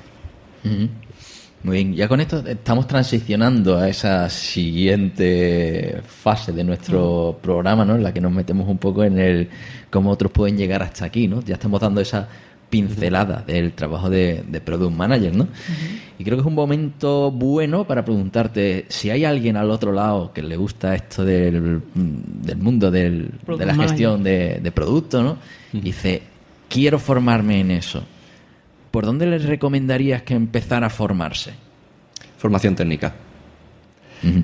A ver, estamos hablando de Product Manager en el ámbito de la tecnología. Existen Product Manager en otras industrias, ¿no? En la que yo ejerzo y en la que yo tengo experiencia en esta, ¿no? En la de la tecnología. Yo diría que para trabajar como Product Manager en el ámbito de la tecnología, evidentemente tienes que tener una componente de marketing y negocio muy importante, es esencial. Si no la tienes, no puedes ser un Product Manager. Pero hay una componente técnica muy importante. Porque al final tú trabajas con tecnología, trabajas con técnicos, tienes que entender perfectamente las posibilidades de esa tecnología, tienes que ser capaz de comunicarte con un equipo de técnicos que son al final los que con sus propias manos desarrollan esas ideas en las que tú estás trabajando con otra gente, con otro equipo. Entonces, yo diría que quizá esa es la parte más crítica, quizá esa es la parte más difícil de adquirir, que una vez que entras en otros ámbitos del conocimiento es muy difícil dar ese paso atrás y adquirir esa formación técnica. Entonces yo diría, para empezar, una formación técnica muy, muy sólida. Uh-huh. Entonces, alguien que, digamos, esté estudiando informática, es decir, que en cierta forma sí esté acostumbrado a la tecnología, esa transición ya hacia la parte de cómo construir un producto, ¿no? Porque, por ejemplo, en informática sí que en la parte de ingeniería del software hablamos mucho de la ingeniería de requisitos, ¿no? De esa parte de sentarte con los clientes para saber qué es lo que quieren y demás. Aquí estamos hablando de productos en los que no tienes un cliente, sino que tienes un mercado objetivo y tendrás que trabajar los user personas, ¿no? Todo este concepto. Efectivamente. A ver, hemos empezado por cuál debe ser el primer paso. Bueno, esto hay que aclarar que hay miles de opiniones. Esta es mi opinión personal, ¿no? Primer paso, formación técnica sólida. Como he comentado, eso es solo una parte de todo el conjunto de competencias que debe tener un Product Manager. A ver, si echamos la vista atrás y vemos los pasos que he dado en mi carrera, yo creo que son ilustrativos de cómo creo que se debe formar un Product Manager. Antes hemos comentado que yo empecé la carrera adquiriendo una formación técnica y en un momento dado empecé a formarme en marketing, ¿no? Evidentemente, llega un momento en el que si quieres ejercer como Product Manager y quieres ejercer bien, tienes que formarte en ese tipo de campos. Yo personalmente pues estuve estudiando, como he comentado, marketing cursos sueltos durante la carrera. Al acabar la carrera, mientras estaba ejerciendo de vuelta en Almería, estuve estudiando un máster en Economía Aplicada en la Universidad de Almería. Estuve ejerciendo en esta labor de interfaz entre la pequeña y mediana empresa y los recursos para la investigación. Como he dicho, estaba expuesto a gente con distintas perspectivas, distintas ideas. Hacía una labor de desarrollo, negocio y de venta muy intensa, porque al final mi trabajo era salir y venderle a una pequeña y mediana empresa la idea de colaborar con un centro de investigación para mejorar sus productos, ¿no? Entonces hay una labor de, como digo, de venta bastante intensa. Cuando trabajé en Oracle, yo empecé como representante de venta, o sea, un puesto 100% de vendedor. A mí me parecía una experiencia de crecimiento fascinante, porque la actividad de venta es una actividad esencial en cualquier organización, no solamente en cualquier empresa. Incluso si no vendes, si no haces la transacción económica, lo más probable es que tu empresa o tu organización tenga que vender otro tipo de cosas, hacer otro tipo de transacciones de ideas, de apoyo, etcétera, ¿no? Después estuve en un puesto de gestión de un equipo de venta. Entonces, esa etapa en Oracle me permitió adquirir todo ese tipo de conocimiento y de competencia para entender el mercado, que al final es lo que se hace en ventas. En ventas tú lo que haces es entender a tu cliente, y una vez que entiendes tu cliente, ves si tu solución le vale o no. Una vez que sabes lo que necesita tu cliente y resulta que se ajusta a lo que ofrece tu empresa, pues la venta está prácticamente hecha, ¿no? Hay otra serie de factores que hay que tener en cuenta, pero vamos, esa es el pilar de cómo se desarrolla la actividad de venta y cómo se establece una relación vendedor-comprador, ¿no? Entonces, como digo, o sea, si unimos mi formación técnica y el hecho de que siempre haya ejercido en empresas del sector de la tecnología, con que mi experiencia profesional siempre ha sido en cuestiones de desarrollo de negocio, de marketing, de venta, pues vemos que esa complementariedad entre la tecnología y el mercado y la empresa me han llevado a adquirir una serie de competencias que me permiten ejercer como jefe de producto. Entonces, consejo para la gente que quiera formarse en esto: una formación técnica sólida y una formación en marketing, ventas, negocio también bastante sólida. Puede venir después, puede ser a través de una formación no reglada, pero tiene que existir. Y hablando de eso, ¿qué porcentaje tú ves que es más para los estudios y qué más parte para profesional te ha hecho falta para tu puesto ahora mismo?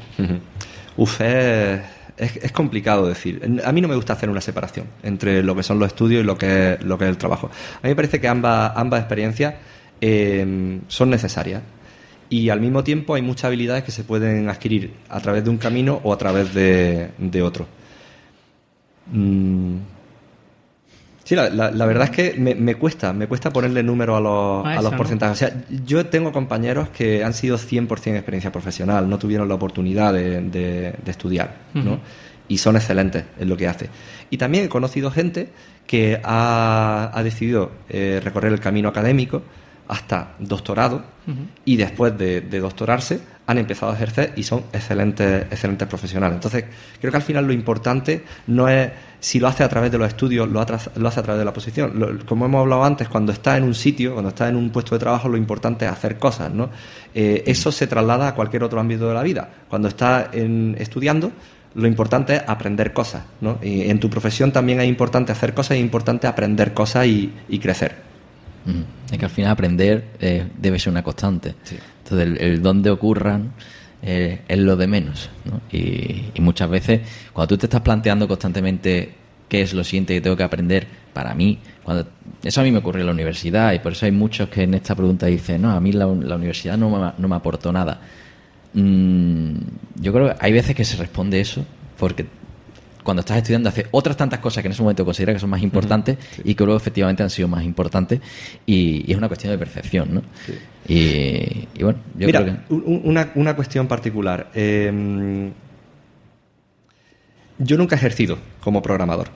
Yo nunca he sido ingeniero de software. A mí nunca me han pagado por tirar una línea de código. Yo he tirado línea de código en mi intimidad, pero a mí nunca me han pagado por eso. Yo aprendí a programar, hice mis cositas con Basic, tal, cuando era más joven, pero yo aprendí a programar en la universidad. Bastantes años después, en el proceso de selección de Google, una de las entrevistas era literalmente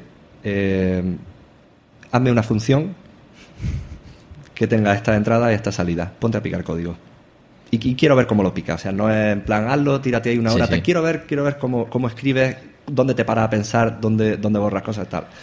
Y después una serie de preguntas bastante técnicas de consumo de memoria, eficiencia, todo este tipo de cuestiones. Evidentemente, yo eso no lo he ejercido profesionalmente. Mi capacidad para afrontar ese tipo de retos venía de lo que había aprendido en la universidad. Uh-huh. Y al final, además, Google, que tiene su Google Code Jam, que en eso de la digamos, de la programación, de los concursos de programación, es una empresa que lo lleva dentro del ADN, en cierta forma. Así que, bien. Pues nada, pues vamos a seguir avanzando, ¿no? Sí. Y ahora, por ejemplo, ahora que lo pienso, en esta historia de estos 10 o 15, bueno, no sé exactamente cuántos años son exactamente, mejor 10, pues, 10 años desde la carrera, a lo mejor. Más 15. Vamos, 15, casi 13 años. Salí en 2005. Si le volvemos la vista atrás a esos 13 años y tal, ¿qué cambiarías ahí? ¿Qué cambiaría? Es una pregunta difícil, porque si cambio algo, es probable que no... Que desaparezcas de la foto. Claro, que desaparezca de la foto, ¿no? Y a mí me gusta ahora mismo mucho mis fotos, ¿no? Hago algo que me apasiona. Tengo una familia, vamos, que es encantadora, y, oye, todo este camino hay que hacerlo con esa familia también, ¿no? Entonces, la verdad es que no cambiaría nada. Si hay cosas puntuales que me gustaría que hubiesen salido de forma distinta, a veces sobre todo cuando he estado gestionando un equipo y he visto que no he podido darle al equipo todo lo que merecía, ¿no?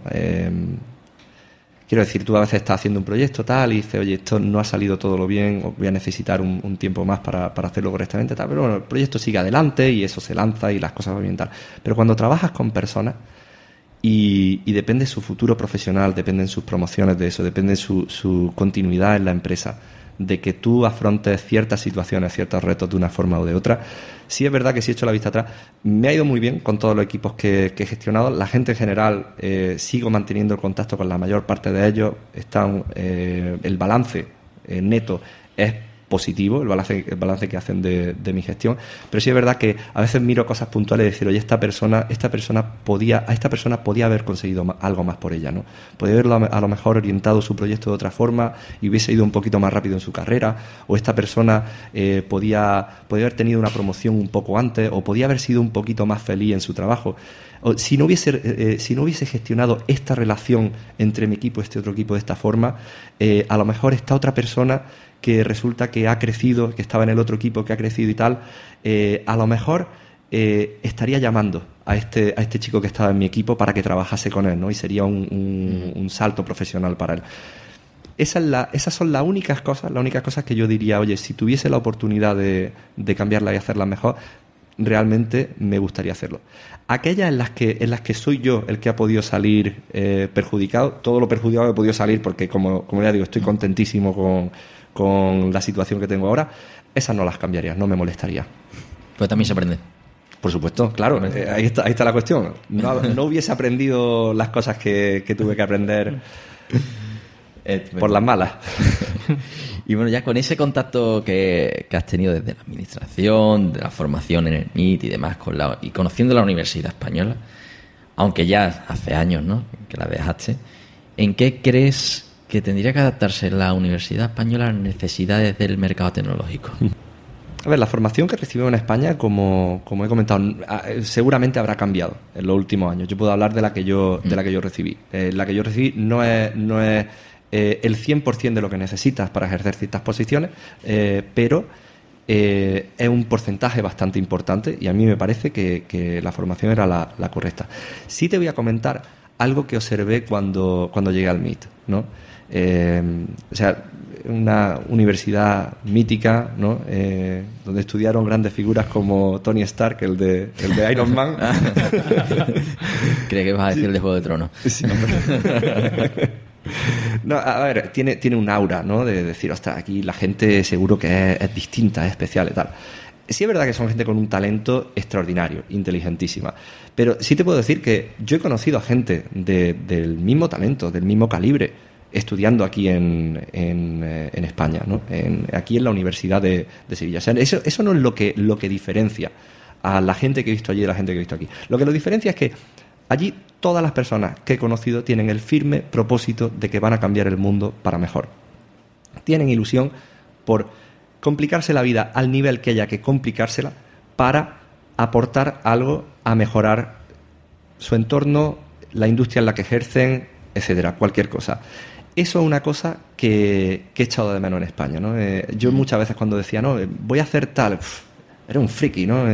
¿Cómo te complicas la vida? ¿Y eso para qué? ¿Y eso para qué? Pues para nada, pero oye, y lo gratificante que es tener la ilusión de decir... tengo un proyecto. Tengo un proyecto, y un proyecto además que va a mejorar las cosas para otra gente, ¿no? Y que y esto, pues bueno, sale adelante. Os puedo decir que absolutamente todas las personas que he conocido estudiando en Estados Unidos, en los sitios que he estudiado, no puedo hablar de otros sitios, pero los sitios en los que he estudiado, tienen la convicción de que ellos están llamados a cambiar el mundo para mejor. Qué bien. Qué bueno. Ahí ya tengo mensaje para los chavales. Sí, sí. Cambiar el mundo. Cámbialo por otro. Ahí está. Bueno, vamos al último apartado de la entrevista. En este caso vamos a movernos a una parte más personal, más organizativa, llámalo como tú quieras. Así que vamos a empezar, digamos, por esta última, por la de las organizaciones. Y ya que estamos, ¿cómo te organizas tu tiempo? Algo facilito. Así. Uf. A ver, yo no soy un buen ejemplo para eso, porque es que me apasiona lo que hago. Uh-huh. O sea, entonces, como hemos dicho antes, ¿no? Un buen product manager está viviendo las 24 horas del día el producto en el que vive, ¿no? Entonces, de ese punto de vista, o sea, yo no puedo decir que haya una forma de organizarse. O sea, estoy continuamente pensando en mi producto, en mi área en la que desarrollo, el área en el que desarrollo mi trabajo, etcétera. Sí es verdad que mi bagaje profesional, ¿no? Los años, tampoco no quería decir los años porque suena como ya está cerca de la jubilación y todavía me queda mucho que aprender, ¿no? Pero sí es verdad que he aprendido a veces a decir, oye, mira, el trabajo de hoy llega hasta aquí y a partir de ahí tenemos que dedicar tiempo a otras cosas. Y hay dos cosas, en mi caso particular, hay 2-3 cosas que son muy importantes. Una es mi familia. Sí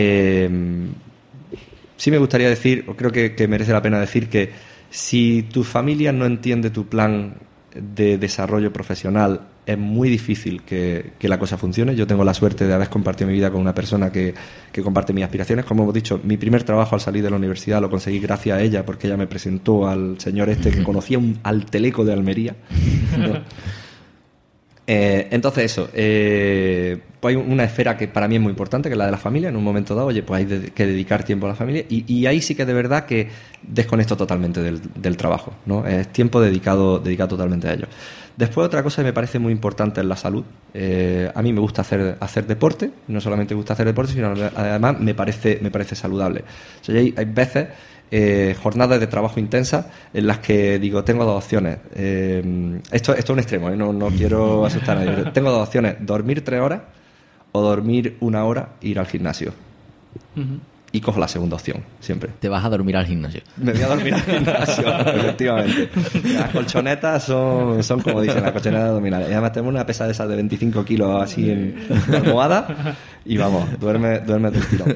No, son elecciones personales. Para mí es muy importante y sé que al cabo de un tiempo, si yo dejo de hacer ejercicio, eso me afecta a mi estado de ánimo, a mi capacidad física incluso. O sea, yo durmiendo menos y haciendo ejercicio, al cabo de un tiempo estoy mejor que durmiendo más y dejando de hacer ese ejercicio. Y después me parece que hay que cultivar el espíritu, ¿no? Hay que cultivar el espíritu pues leyendo, aprendiendo, formándose, pero también disfrutando del ocio. Pablo se ríe. Sí, yo te estoy viendo ya con el volante. Vale. Esa es otra de mis pasiones. Sí, pues efectivamente es una forma de cultivar el espíritu. Mira, conocí a una persona, una compañera en Oracle cuando estaba en Dublín. Esta chica, yo le hice la entrevista para que entrase en Oracle y me encantó, me pareció como vendedora extraordinaria. Era buenísima. Esta chica ahora mismo no se dedica a vender, se dedica a dar clases de yoga.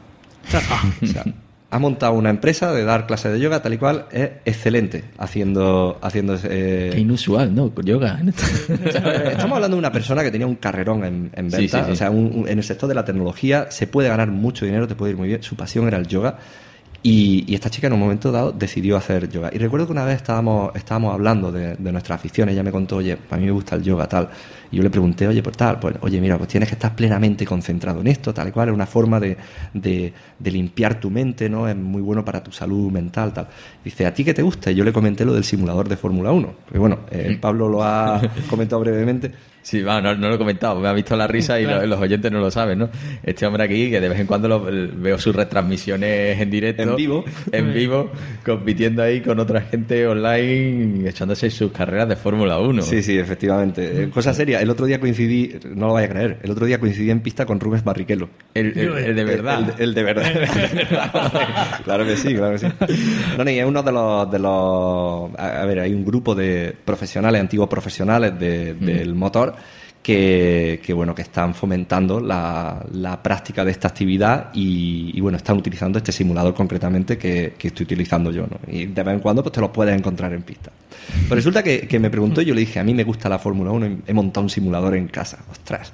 Y esto como, y yo le explicaba, me decía, pero ¿por qué te gusta? ¿Qué tiene? Y digo, mira, es que cuando, o sea, es tan intensa la experiencia de conducir esas máquinas que no puedes tener ninguna preocupación en la cabeza. Tienes que evadirte totalmente de tu realidad. Tienes que estar 100% concentrado en eso. Y ella me dijo, eso es el yoga. Eso es lo que hacemos con el yoga. Dice, hay gente que lo consigue a través del yoga. Hay gente que lo consigue a través de la meditación. Hay gente como tú que lo hace a través del simulador de Fórmula 1. Una cuestión atípica, ¿no? Hay gente que toca el piano, ¿no? Para tocar el piano a cierto nivel, tocar cierto instrumento a un nivel alto, tienes que estar plenamente concentrado, ¿no? Y bueno, esta chica me comentaba, evidentemente yo lo hacía porque me gustaba la Fórmula 1, me gustaba la experiencia que tenía, pero yo no sabía lo que estaba haciendo realmente. Ella me dijo que no, que efectivamente que eso es lo que se pretende con este tipo de actividades que bueno, aclaran tu mente y contribuyen a mejorar tu salud mental. No son mis palabras, son las suyas. Ella sabe muchísimo más que yo de este asunto, por supuesto. Muy bien. Bueno, hemos hablado de cómo organizas tu tiempo, Sí, pero ahora ya es la otra pregunta que es tuya, la de la productividad. Efectivamente, la productividad es que no... ¿Cómo a todo esto? Claro, algún sistema de productividad no lo tienes porque, o va todo así muy a lo que venga. La libreta, ¿tú eres de los de libreta? Yo soy de libreta, sí. O sea, voy combinando la libreta con otro tipo de dispositivos, ¿no? A ver, la productividad... Es complicado porque cuando tu trabajo, tu actividad no se define a través de tareas concretas, no hay un principio y un final, no hay unos límites, no hay un marco que te dice tú tienes que medir tu productividad con respecto a este baremo, ¿no? Es realmente difícil.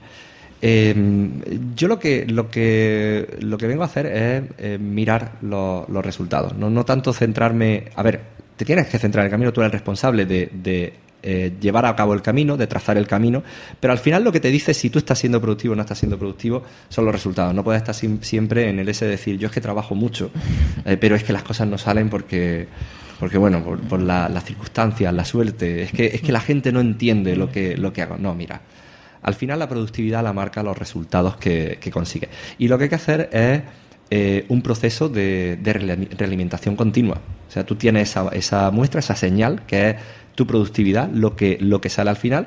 Tú tienes otra serie de señales que conoces tú, que son el proceso que llevas a cabo, y vas identificando qué tareas en cada circunstancia son las que te llevan a conseguir mejores resultados, ¿no?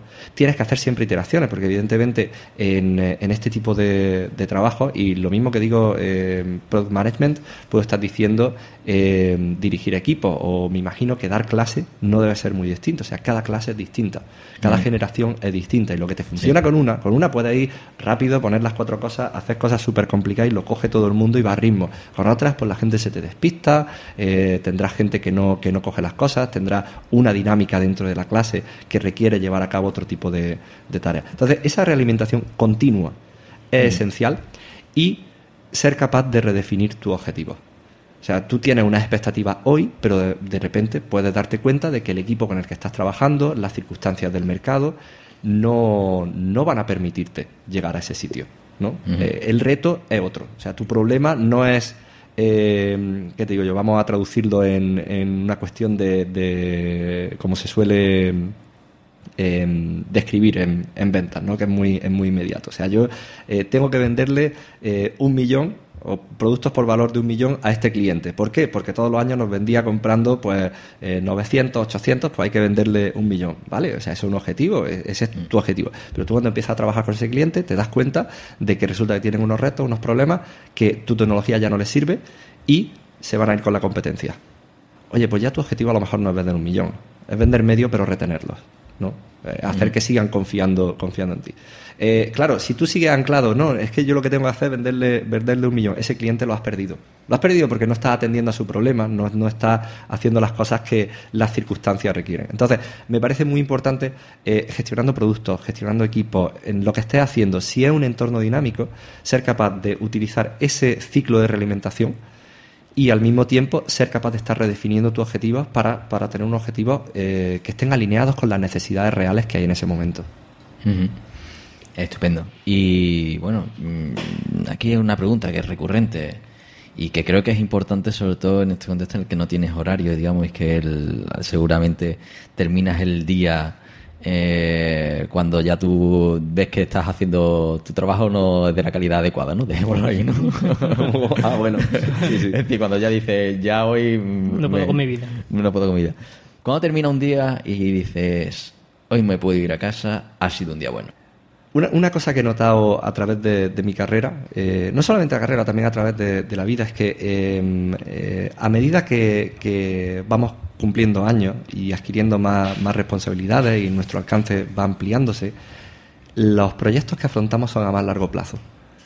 O sea, cuando eres adolescente, tu objetivo académico es aprobar el siguiente examen y tu objetivo social es salir el próximo sábado, ¿no? Y pasártelo bien y hacer amigos, ¿no? Después llegas a la carrera y dices, ostras, esto depende de la carrera que elijas, en mi caso 5 años más proyectos, ¿no? Espérate, que aquí ya hay que pensárselo y aquí hay que es una carrera más de fondo, ¿no? Esto no basta con pensar en el siguiente examen, hay que pensar en un ritmo tal. Después empiezas a trabajar y tienes pequeñas responsabilidades y son proyectos a 2 meses, a 3 meses.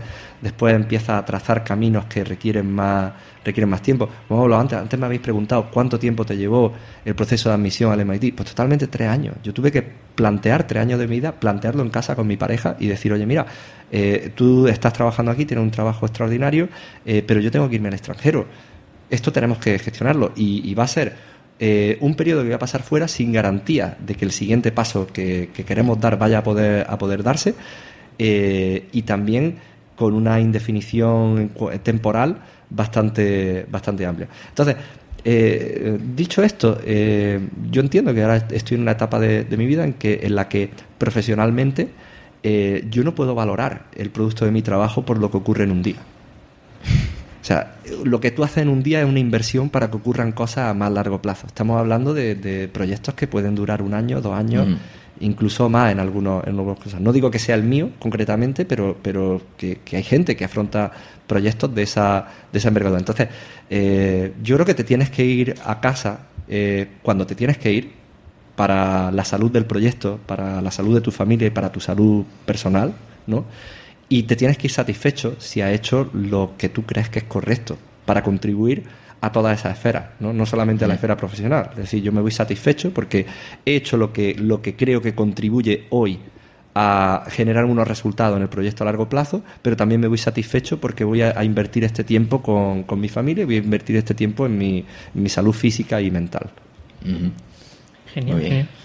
Bueno, entonces ya hemos visto más o menos a qué dedicas más o menos el tiempo libre, porque hemos visto que tienes un simulador, qué guay, qué chulo. ¿Cuánto ocupa ese simulador? Solamente. ¿En qué consiste? ¿Cuántas habitaciones? No, ocupa poco porque hasta ahora lo que se venía haciendo en los simuladores así de más envergadura es montar 3 pantallas para tener visión panorámica. Uh-huh. Sí. Pero eso era innegociable en casa, efectivamente. Y lo que tengo son un set de realidad virtual. Sí. Porque además que cuando retransmite yo le veo cabecear. Sí, sí. Entonces ya viendo digo, este tiene una gafa de realidad virtual. Efectivamente. ¿Pero que tienes un canal en Twitch o algo? ¿O cómo No, emite? No, que lo pensé, Twitch, tal, YouTube, pero al final eso es para mi familia y para mis amigos. Ah, vale. Entonces, tengo que retransmitir por Facebook y si no, no tengo audiencia. Claro. Bueno. Quizá ahí tiene de Nvidia. Sí, qué bonito. Vaya guapo. Bueno. Oye, pues, Eso y luego hacer burpees, ¿no? Bueno, como he dicho, ¿no? El deporte, pues... El deporte. ¿Sigues otra jugando de al mis fútbol? pasiones. No, dejé de jugar al fútbol. La última vez que jugué fue en competición, fue cuando estaba en Boston, en el MIT, que otras escuelas solían organizar torneos de fútbol por todo Estados Unidos. Entonces, pues eso, íbamos a New Haven, íbamos a Texas, tal. Y bueno, viajábamos, ¿sabes? Nos pasábamos un fin de semana afuera, jugábamos al fútbol, nos lo pasábamos bien, pero no, he tenido que dejarlo porque evidentemente es difícil llevar todas las cosas a la vez. Y además, como sabes, he tenido una hija hace relativamente poco tiempo, entonces, pues bueno, tienes que eliminar ciertas cosas de tu agenda. estáis los dos igual. Yo todavía lo mantengo, eso lo mantengo. Ahí está. El simulador no, pero bueno. Todo es ponerse, ¿eh? Y te digo que el simulador está en casa, o sea que tu familia lo agradecerá. Yo tengo un volante, sí, bastante tocho. Bien. Lo que pasa es que no tengo... Me falta la silla y el casco. Bueno, genial. Bueno, también el gimnasio, que lo has dicho y demás. Yo creo Sí. que no te da la vida para más, ¿no? O Bueno, sí. libros, series, películas... Efectivamente. eso. Bueno, aparte de eso, Estoy intentando que mi mujer vea las películas de los Avengers, de los Vengadores. de enchufarle Marvel a tope, ¿no? Sí, pues es que esto engancha, porque en otro de los podcasts que tenemos en esta cadena, ¿no? En esta radio, que es Vuelo 616, en el que estamos haciendo un recorrido de iniciación por el mundo, por el universo Marvel, ¿no? Y en uno de los episodios hablamos precisamente del universo cinematográfico de Marvel para dummies, ¿no? Oye, ¿por dónde empiezo, no? Que yo no tenía ni idea. Y estoy aprendiendo mucho con Manuel, así que te lo pasaré para que lo escuche. Sí, genial, encantado. Y así que le pueda... Tenéis que hablar de Tony Stark, que estudió en el MIT, ¿eh? Sí, por eso hacemos bios, repasamos los personajes para entenderlos en su contexto, así que cuando caiga Tony Stark te llamaremos para contrastar. Sí, hay una cuestión curiosa, ¿no? Es que se dice Tony Stark, el personaje, está diseñado de forma que se dice que tiene 2 máster en el MIT y se graduó con honores. Y resulta que eso no es posible porque el MIT no concede honores. No concede honores porque dicen que el honor es graduarse.